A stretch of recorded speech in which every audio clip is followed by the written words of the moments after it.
Ümumiyyətlə təşəkkür edirəm ki, belə gözəl tədbirlər hər zaman hazırlayır. Çox gözəl hazırlanmışsınız. Həqiqətən möhtəşəmdir. Amma icazə verin böyüklərə bir qızınız kimi, necə deyim, cavanlara bir bacınız kimi fikir eləmək istəyirəm. Doğrudan da baxıram, bayaqdan danışanlar da, dinləyənlər də, hər kəsin üzündə bir hüzün var. Halbuki bu gün böyük gündür. Yəni, ölüm hamımız üçün var, amma biri var sadə sıradan bir ölüm. Uzaqlıq 40 gün xatırlanır, 40 gün bizim üçün kimsə bir yerə toplaşır. Amma 30 ildən çoxdur ki, Firuz Cəlilov və onun kimi digər 3000-dən çox, daha doğrusu minlərlə, 3000 yəni 2-ci Qarabağ müharibəsində idi, minlərlə şəhidlərimiz üçün bir yerə toplanırıq, xatırlayırıqsa deməli bugün böyük gündür. Bugün gözəl gündür. Çıxış eləyənlər arasında müəllim də var idi. Bugün eyni zamanda müəllimlər günüdür. Müəllimlərimizin də bayramı mübarək olsun və şəhidlərimizin xatırlanmasında, bundan sonra da onların adının uca tutulmasında, yaşanmasında müəllimlərimizin üzərinə çox böyük məsuliyyət düşür və şükürlər olsun ki, o məsuliyyətin öhdəsindən də gəlirlər.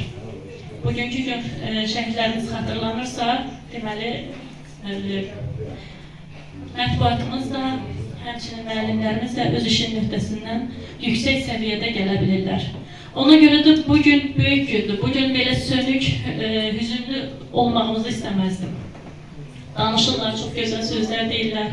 Döyüş yoldaşları danışdı Firuz Cəlilovun, halbuki alqışlanacaq qürurlu sözlər dedilər. Biz hamımız axı şəhidlərimizlə qürur duyuruq. İlk şəhidlərimizə yəni təbii ki, ölüb demək istəmirik, amma ən azından son günlər şəhid xəbərləri gəlir, itkinlərimiz gəlir, ailəsinin gözü yoldan yığılır. Mən sizə Allahdan səbir diləyirəm. Təbii ki, artıq siz 30 ildən çoxsa hər cavaba hazırsınız. 32 ildir, bəli. 32 ildir siz artıq hər cavaba hazırsınız. Əsas odur ki, gözünüz yoldan yığılsın. Amma Firuz Cəlilov təkcə sizin qardaşınız deyil.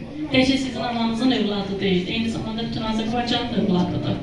Bizlərin qardaşımızdır, yəni biz də onun və onun kimi bütün şəhidlərimizin bacılarıyıq. Allah xalqımıza bir daha şəhid dağı çəkməsin, xalqımızın sinəsinə bir daha şəhid dağı çəkməsin, Allah bir daha müharibə yaşatmasın.